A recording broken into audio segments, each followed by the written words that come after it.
Welcome to Mission Accepted. We're so excited to have you here. Why are we excited to have you here? Because you guys keep telling me all the miracles that are happening. Thank you for sending in your feedback. I so appreciate it. You know, it helps keeps us going. I mean, we're going to go no matter what, but when we know what we're doing is making a difference in your life, then we've kind of fulfilling our mission, and it gives us just that extra juice to get up here at 4 o'clock in the morning. No, I'm kidding. It's not 4 o'clock in the morning, but thank you so much for sending in all your comments and also sharing, because people are coming on to share the message, and the more you send it on, the more it's heard. So we so appreciate you. And thank you, international family. Like, holy cow. Like, who knew? We got like a whole crew, Kathleen, that's just loving us in Israel. Who knew that? Now, we knew that Ireland would show up in some of the countries, because, you know, what can I say? We talk about Ireland quite a bit. But we are here on Mission Accepted, and we're so excited because look, at sometimes people take the mission in life, whether it's your business or your project, and there's always a funny story, and we don't mind that you're laughing at us with us. We can't hear you, so just go ahead and have a good belly laugh in the car while you're driving. But you know, some of the things that we go through as entrepreneurs, or jumping off the cliff or taking the mission, is pretty fun, is pretty funky. You know what I mean? And I think that it's important for us to kind of stick together and realize that these experiences that we're having is part of the fun. It might feel funky, but it's part of the fun. And just to really keep going and be willing to reorganize yourself, restructure yourself if you need to, keep on the journey. It doesn't always have to be, you know, I always say too, you don't have to take the stairs. Sometimes you can take the elevator, and how you get to take the elevator is tapping in and listening to experts and then applying what they're saying, or hanging out with people in that. And I was coaching with a woman yesterday, and we said exactly that. So she's making this big change in the wisdom years of her life. Did you catch that reframe, people? Yes. In the wisdom years of her life. She's like, you know, I've got so much to do. I'm like, why? Why? She's like, well, like I said, take the elevator. Let's take the elevator. Let's get you onto podcasts. You don't have to do this one by one in coffee shops anymore. Like, let's take the elevator. And so what does taking the elevator mean to you? What I know taking the elevator means is tapping into experts and applying what they say, right? And spending some time with them. And so we are so fortunate because Kathleen, this is her third time with us, and she is going to be wrapping up. If you have not heard her 2 other episodes, please do, because this is all about her experience as someone who was very successful leader in C-suite for 30 years. She then had her own awakening, right? Her own reframing that showed up in the arena of health and said to her, you've been waiting too long. She listened when she could. And right, because there's a story, we don't listen the first time. I think she said something about a 2x4, but that's her story, not mine. And then here she does intuitive business, inspirational, personal coaching, right, for women in leadership roles. If you're a guy in a leadership role, you're going to love to hear what she has to say as well, right? But it really is that movement of her story that is inspiring other people. And we've been listening to her, some of the people that she's been working with, and some of the things that, honestly, just these shifts, like the shift making a momentous difference in the level of happiness in relationship to business and other areas of our life. Because doesn't it bleed there? It does bleed there. So I know that we're going to take every drop of what you have, because this is the finale of your 3-part series. And I love the word of this. She's talking about the success trap, people. And isn't that interesting? The success trap, because it can be. And I love this because, you know, there's a project that me and Kathleen are part of, and it's that 262 project. It's the book project. It's the speaking project. It's the 375 women project. And I say often, Kathleen, when I talk about how when I was 31, and for those of you that don't have, you know, video, you're not watching this by video, that was just, you know, a couple weeks ago. And so when I was 31, I had this, yeah, you're like, liar, pencil burr. I had this epiphany, right? And I was like, I'm going to make this planner one day. I'm going to make this book one day, and it's going to be about women. That was 31. And here I am, right, in my wisdom years of my 50s. And it's now coming to fruition. And I said, you know what? I must have claimed it and not just said it, because why would it have stayed somewhere in my psyche? And then all of a sudden, one day it needed to come to fruition. I think it was a claim. That's what I talk to people. But you know what? I'm going to learn from you today, really, on what claiming does, why claim, and how it becomes such a piece of the success for you. So please share with us a little bit about who you are to our audience, and let's dive in and take it to the next step of claiming. Yeah, thank you. And I'm going to use claim, and I'm going to say, let's claim the elevator that Deb has made so available to all of us. This entire group of women. I was watching some of the podcasts and some of the eighth. As she says, the 8th of every month is when we all get together. And so I watched August 8th or July 8th rather live, and then I went back and watched some of the others, and I was just so fascinated in the stories of some of these women, all of the women. And you just kind of have this, somebody comes up and they announce who they are, and you think, okay, and you have a tale in your head about what they did or didn't do, and you find out that we all have so many more things in common, and yet we've all gone in different paths to do it. So why not take that elevator? Why not glean in on the expertise that every one of them is so graciously and so openly sharing with all of us? I mean, that is, again, such a gift, and I thank you so much for it. I'm loving every minute of it, honestly. Thank you. Well, you're welcome. You're welcome. Yeah. And this party's just gotten started. And if you are not inspired, you guys out there, to participate from like, I need to be seen and heard right now, that's cool. Just come get filled up, right? Yeah. It's the 8th day of the month, every month, to come remind yourself that you need some self-care and you need some refuel, whether you're an entrepreneur doing a project, whatever it is. Life is a mission. Life is a mission. So just come and get fueled up and keep doing what you're doing. So please take us to that next step. Talk to us a little bit about this success trap that we've been talking about for a couple of episodes now, and what part claiming has in there. Right. So we talked about clarifying. First of all, you sort of have to take stock of where you are and where you want to go, and where you want to go in all key areas of your life. And heart and soul to carry through the next adventure in your life or for the rest of your life, whichever it is. And then we also talked about clear, because it's one thing to declare, this is what I'm going to do, or this is what I want, and it's another to say, okay, you start meeting those resistance, which is largely inside of ourselves. And so figuring out what they are, where they came from, whether there's something you want to take with you, or whether you just want to clear them out and get them out of your way. And I can tell you, there's no substitute for that. You can't get to the claim without clarifying and clearing, because you really need to get those things out of the way. And now you're free to claim. And this is where it gets interesting, because you think, oh, well, why wouldn't we do it? Well, it's kind of it continues to go a little bit against human nature. It's not like we don't know things, like somebody wants to lose weight. They know as they eat that cookie that that's not supporting their plan. However, in that moment, they're eating the cookie. So claim is a lot like that. You get to claim. I was a doer, worker. I learned in life that's how you get things. That's what you do. You work. I had to learn how to be a beer, so claim is all about, who do I need to be in this moment? And what do I have to do to have these things that I've identified through my clarifying process that I want? And okay, A plus B equals C. Not always. Claiming means a chance for you to stand back. And this is where a lot of people quit.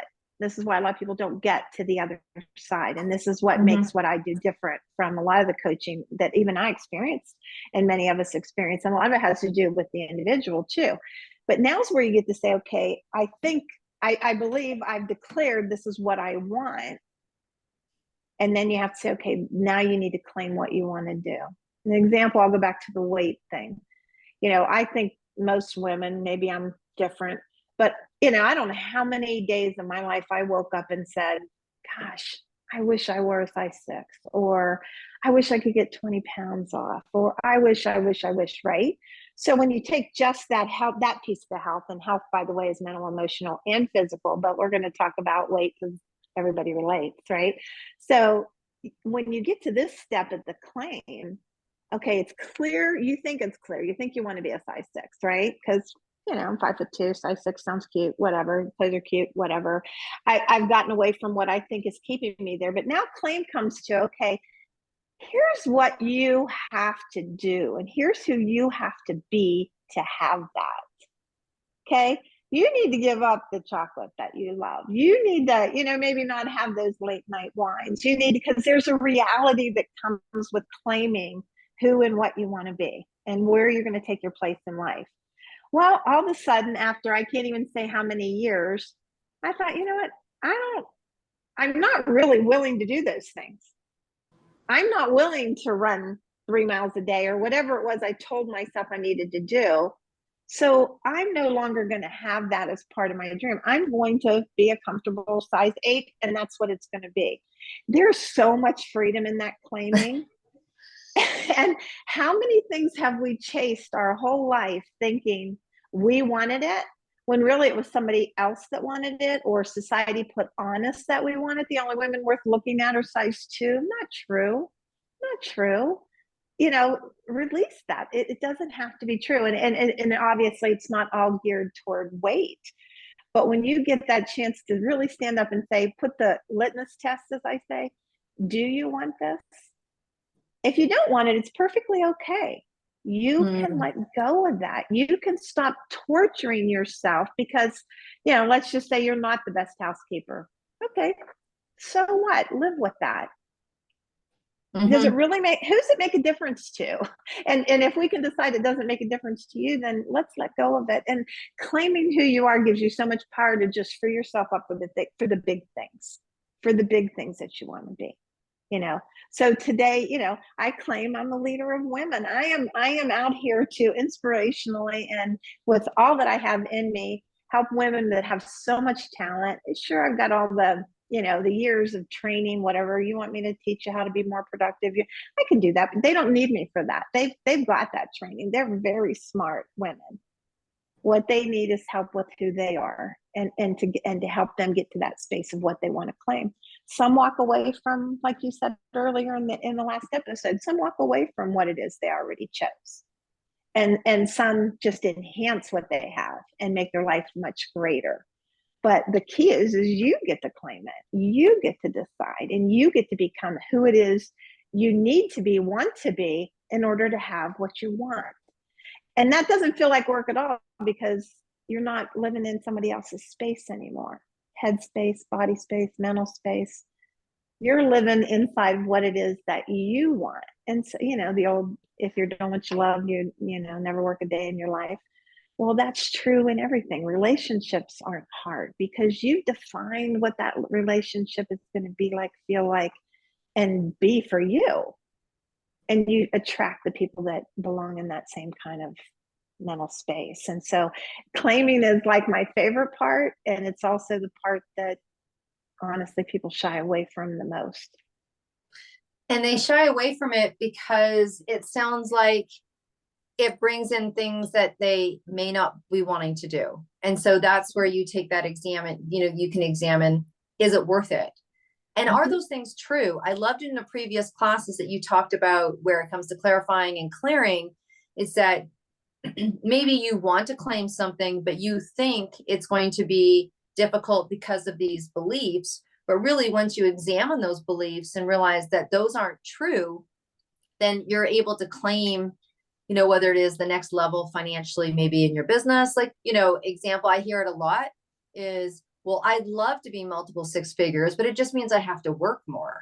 I'd love to have more financial, revenue, and you hear it with a but, you're like, but I don't have any more time. I couldn't imagine having to put more time into my business because there's a relationship that's going on, right? About to have more money means I need to work harder. And I think that's a standard cultural thing, right? Go there and work hard. And so it'd be interesting working with you, Kathleen, to have like, okay, you want to make more money. And then this instant thought process comes in on how that's going to happen. But there's other ways to explore to maybe go from a 6 figure to a multiple 6, or a 6 to a 7, or a 5 to a 6, or whatever people's stories are, right? When you talk about claim, I'm like, I can really see where those beliefs could stop someone from having more success and actually claiming, I'm going to do a book of this many people, or I'm going to own a TV show, or I'm going to have that, because there's a story that's going on. Like you said, there's a story going on in your head about how that's going to look like. I love that you kept saying, but, because language is so important, right? And conscious language is really important. And there's words that I still hear myself say when I say but. It's like, No, it's not but, it's and. I would like to have this, and how can I make that happen? Because, the way the mind works, right? It'll pal on any way you want to go. So if you say, this is never going to work, I want this, I'd like, and then we turn it into, I'd like to have it because it's less, right? And then we go, but here's what is keeping me from it. And the mind goes right with you. Oh, that's right. Remember how many games you missed little Joey played? Remember how you were this? Remember, it just feeds into whatever it is you give it. So I have some tricks that help neutralize that brain that work really, really well. I've been using them for years, and I love to share them with my client. And I'll share one now if you'll afford me the time. And yeah, let's do it. It's that monkey. It's fighting that mind. So when I'm in a situation, and this is what I share with my clients, and that monkey mind is taken over, and it's going against what it is that you're really wanting to feel in your heart and soul. So let's just say the mind's pounding on. Yeah, look how stupid you were. You stood up there and you said that again, and everybody looked at you, and you're not, so the non-worthy and all that comes in. If you can step back and instead of allowing your monkey mind to just let you shrivel, and we've all seen people shrivel right in front of us. We've all experienced that ourselves, where you're like, oh yeah, I shouldn't have done that. So if you can stop and say, isn't that interesting? It is just an absolute neutral statement for the brain. It doesn't know whether to support you. It doesn't know whether to pal on the dog fight. It just stops. And for me, I find it allows me those few seconds to get back into me. And my monkey mind's not now in control, but I'm back in control. And I can say, no, you know what? I said what I said, and I meant it. And so what, tomorrow I'll do better. I can forgive myself or whatever it takes. But it's that neutralizing space. And, there's lots of them. Some of them are tactile. Some of them are, writing. It just, everybody has their own sort of thing that they go to. But for me, that one it's a brain stopper. Try it sometime when you're in the middle of a rage, when you just saw an accident or you're in an accident, instead of allowing your body to go to what it naturally, we got that record play in our head with those grooves, since we're all about the music, right? Those are natural grooves in our brain, and our brain knows just exactly how to handle that problem. But you can stop it dead in its track by just going, isn't that interesting? Mm-hmm. It gives you that time to take a breath. Yeah. Very good. Very good. What would you say? Because as we, our audience is a lot of entrepreneurs. Mm-hmm. And so we talked a little bit about that when people are in their business or in their passion or project, and they've gotten clear and clarified from your last classes on the things that they want to claim. Is that where you have someone work with you and go, okay, because people want things, but they may not know the ways to go about them. If they're like, hey, this is really interesting, don't you feel like you need another voice to give you ideas on how you can go to the next level, or how you can, increase your exposure? Or, that's absolutely. Thank you for that. Because this is like the groundwork. This is what gets you to bring that powerful person that you are, that brilliant person that you are, that allows you to bring all of you to it. Now, what do you do with all of it? And that's where sort of the practical tools kick in too. And that's where some of the, the background experience really plays in. Now we got to figure out how to get there. And, there's with the law of attraction and a lot of that, people are like, how come this isn't working? I'm manifesting because it does take action, and I'm believe I'm a powerful manifester and enjoy that thought. But I also know that energy gets energy, right? And we have to do some things. So that's when the roadmap comes in. So now you clearly know what you want. Now we need to look and say, well, what is it you require? Because we talked about who do you need to be? What do you need to do to have what you want? Well, sometimes you have to go back and gather some more tools. And sometimes you just have to use the tools you have, or have the gumption. And that's why my company is called Straight Up Success. And it's not about, climbing up and just being, a rocket. It's straight up means I give it to you straight up. Sometimes you need to hear what you need to hear. Right. And I do that in a loving, kind way. But sometimes you need the other pieces. And sometimes you have to pull further into yourself to get those other pieces. But without the foundation, you're just kind of bouncing around like a ping pong doing what everything you should be doing. And that works for a while. It does tend to work for a while until it doesn't. And then it's another letdown. But yeah, you're Yeah. right. There's another side to it. There's that roadmap. There's that, what's the next steps? And but they should Yeah. be joyful steps. That's the thing, is like I did a lot of next steps with 50-pound weights on my ankle, and thinking, why don't they just strap a broom on my hips and I'll sweep the floor as I'm going? There was no joy there. But when you're working toward what you've already declared, and you have to go through some processes, and there's so many resources. Now it's a joy. Now it's a pleasure. Now it's an adventure, and it's exciting. And that's what life is supposed to be. And I didn't always know that. Because I came from that space of work, only good things come from working hard. So when something came easy to me, I couldn't really celebrate. And that's kind of sad, right? Because it was like, well, I didn't work that hard. It's not that big of a deal. Yeah. Not that big of a deal. It wasn't, I didn't put in, and it was kind of like, no, it's still a good thing. And so I'm learning now that all the work doesn't have to be done before any of the joy is allowed in. Because believe it or not, that was, well, I'm sure you believe it, because it was one of the stories in the back of my head. There's no fun until the work is done. Well, guess what? The work never got done. So even though I look like I was having fun, I have pictures of amazing things, I wasn't embracing that. I wasn't feeling that. And that's sad. And I see so many people, on the brink of walking away from what are really great and fabulous things in their life because they haven't gotten clear with that. Right. Yeah. I think celebrating is very, I mean, and I think that's where this whole, I don't want to say a self-care movement, but that whole being authentic, taking care of yourself. I mean, people call it work-life balance, and I find that whole thing interesting. And I'm like, you know what I mean? In a build, like when you're building something, there may not be a lot of balance, but there can still be joy. So I think it should be work-life joy, because work-life balance is so different for everybody. And I think it gets confusing, but that's just my personal opinion. And then people judge people that aren't in balance, like there's something wrong with them. And then there's people, you know what I mean? Like it just goes all over the place. You should be working more, and you should be working less. And so work-life joy, I think, is a great one, because I think that's very cultural. I think that's very, when we are project-based, when this project gets done, then we celebrate. When you hit another year in life, we celebrate. Like all those things, it's like these milestones. But when you claim something, I think within that claim itself is the celebration, because you've gotten clear. And then you're just building upon that, right? I agree with you. And I've had that experience as well, where I've been waved over. I remember being waved over with a feeling once of pride.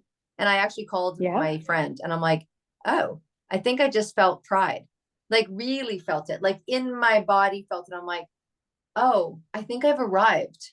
And they're like, oh my God, you're just ridiculous, woman. But they've known me for 40 years. And I'm like, oh, I think I made it. And I was like this. And it happened. I was just walking home from a movie by myself that I went to. My teenage daughter was being a teenage daughter, and it was kind of funky, right? But all of a sudden I was just walking home, and I got washed with whatever it was. And I remember making a claim when I was about 5 or 6 years old, standing outside my house. And I made a claim, and I don't know whether it was that, but it's interesting. And I was like, and I thought the same thing too. It's a little sad. It took me till I was 55 or whatever it was to have that sense of pride, where people would have seen me take awards and what have you. And I was grateful. I was appreciative. I understood, but I always felt like I was taking awards for the team, or taking awards for my gender, if it was a woman's award, or taking it for the parenting thing. But I never really felt like that solo piece. Do you know what I mean? I think you're singing every woman's song. I really do. And I feel like it's so sad. Yeah. So sad, so wouldn't it be great if we could, I mean, because you're amazing. And so I can see where your friends are going, oh my gosh, really? Seriously? They're looking up to you. They think your world is amazing. And they're like, duh, you finally think you're something? What if we could just know that? What if we could just emulate that? Plus, what are we teaching to our young? We pass that on. You talked about 7 generations of, whatever it is. and the things that we learn are so secretive and they're so sneaky. You know, my mom worked hard. She worked in a restaurant, cooked, did all that kind of stuff. She'd come home with big burns on her arm, never complain. Yeah. I took that in and it was like, keep your head down, keep going, never complain, never look up, never look for something better. You know, you just do. Yeah. And we're soaking all that in so subconsciously. And all I ask is that you take a look at it and just Yeah. say, which parts of these no longer serve you? And which part of it? Thank you. I love that, because it sounds like you had a mom like I did. And there was some great courage that I got passed on by my grandmother, particularly. People would be like, oh my God, she was a bulldozer. And I'm like, I adored that woman, because she said what she said when the relationship was over. That relationship was packing, like she was so in her claim. Now, some of it might have been a little, you know, white rum and coke inspired, but the part about her that I Liquid courage. loved, yeah, the part about her that I loved, you know, I think I took on, right, strong woman in the family, which created maybe some other things. I think it's how much you take it on. So I'm grateful, yet there could have been other pieces to it. And I think the transparency part of people standing up and going, yeah, you know what? I had an experience last March that made me realize it was almost impossible for me to ask for help when the chips were down in a certain area of my life. Okay, there's some unpacking to do there, right? Yeah. Who knew? Who knew? Now, I could have done without the experience. Thank you. I would have rather read it in a book. But it's interesting how we find out things about ourselves, yet that inner strength has enabled me to have that moment where at 55, where my children lived in a different house than I did. There was different dynamics, you know, not being a perfect parent per se, but it was very different. So it serves to a point, and what you keep of that and what you don't. Exactly. And it is what it is, really. There's no going back, right? Yeah. But and I have such appreciation now, not always, you know, for those kind of life experiences. And you gotta just go on. You can't judge, was I the best parent? Was I this? Was I that? You know, you were who you were.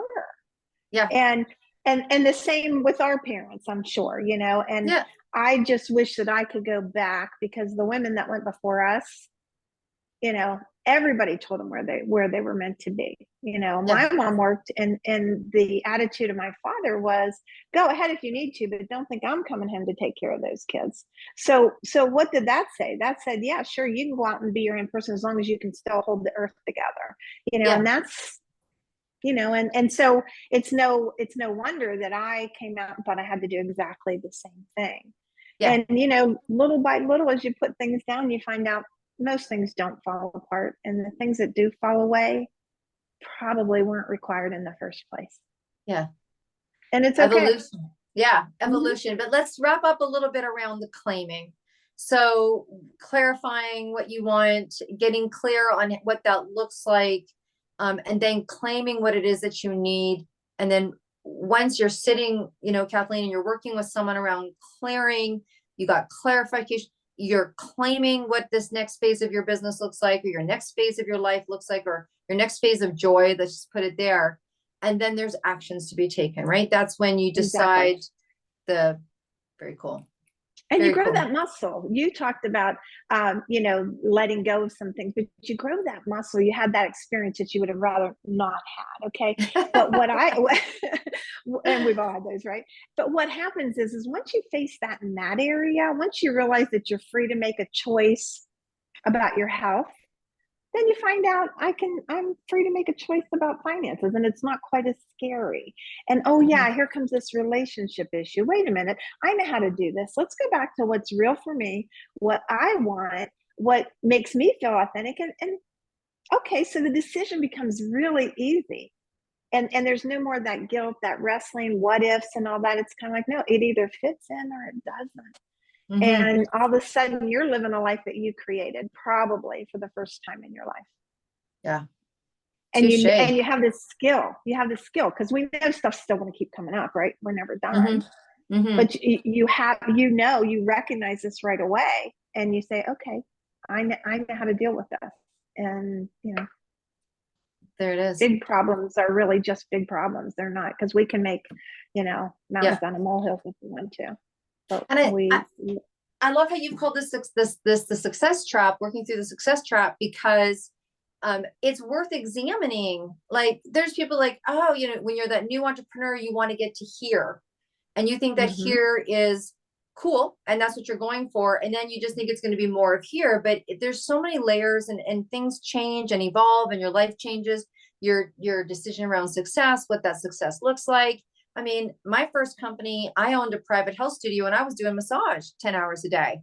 Now I'm running a media company. I had no idea how things were going to unfold or why they were going to unfold or, what that Yeah, looked like. So I think it's yeah. important to keep checking in with yourself and having that perspective. So look, tell people where they can reach you. You can hear her share on the 262 stand up, speak up and show up, but that's just a brink of the iceberg of tapping in. So where can people tap in? We're going to have all of that in the show notes, but this is your first 3-part series. Let's put it that way, because we'll definitely Yeah. have you back and we can do some Thank more you. deep dive, right? Like deep dive, maybe bring someone I in and love that. do some live work there and people can see. Ooh, Yeah, that would be really cool, right? So that would be really good. this is the first 3-part series for you on Mission Accepted. So let people know where they are. And then I have a question for you. Okay, great. Well, you can find me at straightupsuccess.com, and that's my website, and it'll take you to just about anything. If there's things there that interest you, there's a lot of free gifts on there. There's, places you can set up time to talk to me personally. Of course, I'm on social media and LinkedIn. That's Kathleen Carlson, same as Straight Up Success is in Facebook as well as Kathleen Carlson, and a wee little bit in Instagram as well. And I speak. So if you're in the area, there's some of that on the website too, where you can find me. Awesome. Yeah. Okay. So I talk a lot to the audience and spend a lot of time talking about top performance. And you've just laid out this beautiful success trap. And you come from this strong 30 years of corporate. And I'm sure hitting the goalpost a little quicker is appealing to everybody. We all love processes, but if we can just stay in that, I mean, you were very successful I know your story in your 30 years, like, in the business world, be like, Kathleen killed it. You know what I mean? Like you rocked your world and made your position. So I always love to say, is there any kind of top performance technique that you can share with our entrepreneurs today if they were wanting to make their business a little more successful or get to their achievements quicker? Or how do you top perform? I think the best thing that I could say to anybody is don't do it alone. Mm-hmm. Because none of us are an island, and we talked a little bit about that really in all 3 parts, how often we pull back, and especially when things are in trouble. So I think the biggest thing is stay connected. Everybody should have a coach, everybody should have a mentor. In the relationships piece of my program, I talk about the 8 kind of key people that you need to have in your life for that balance. And when we get busy, when we get bothered, when we get bogged down, or when we have a big goal for ourselves, we tend to get small. We tend to, bring that in. And I would say to do exactly the opposite. I know when I'm alone that I'm not in the right place, if my mindset isn't right. That the best thing for me to do is get out there around the people that are doing the kind of things I want to do, that are having the kind of success. And it doesn't mean get out there and pretend like you're one of them, especially if you're not feeling it. But if you purposely create those relationships, because to me, everything's relationships. If you purposely create that relationship, including the important one with yourself, and never go it alone, that's how you're going to get there quicker. Nice. Thank you. So that is so true. You go like this. Okay. You get a little tunneled. So thank you for that. Mm-hmm. Okay.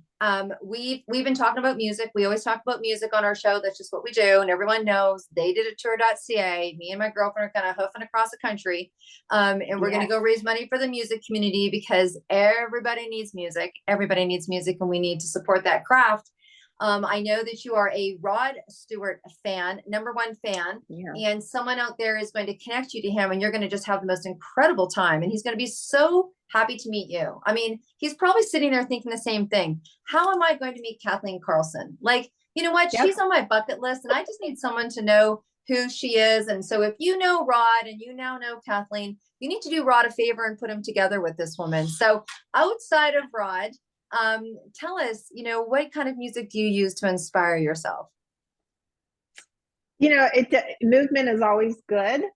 So for me, I don't know that there's a specific music, but my sister is 8 years older than me, and so she was kind of like a young person in the late 60s, early 70s. So she always had that sort of funky line dance music going on, and I was that pesky little sister that hung out in the basement and learned to do the train and all those things with her. So when I'm looking for inspiration, I tend to turn on the 60s and 70s and do some of those old dances and get the energy moving so that the rest of me wants to move in that direction. So, yeah. Awesome. Awesome. Thank you for sharing that. So you guys, I Yep. always drop a little something. Look at it is planner season, and you know, I love the brain, and I'm a paper girl, and I believe in paper planners. And I know you electronic people just kind of roll your eyes at me, but here it is. We've got the planner coming out for next year, and we are looking for 134 people that want to put a quote in the planner. So if you think your quote is going to inspire people on that Monday morning or on that Sunday evening, please reach out to us. We'd love to have your quote in the planner. And of course, it's our entrepreneur reverse engineer, best of Brennan Bouchard and Brene Brown planner for your personal and business life. We're so excited. It's going to be coming out very soon for your next year's success. So if either of those two things appeal to you, please reach out. And until we see you again, which we will, you be well and stay groovy. Bye for now. Bye for now.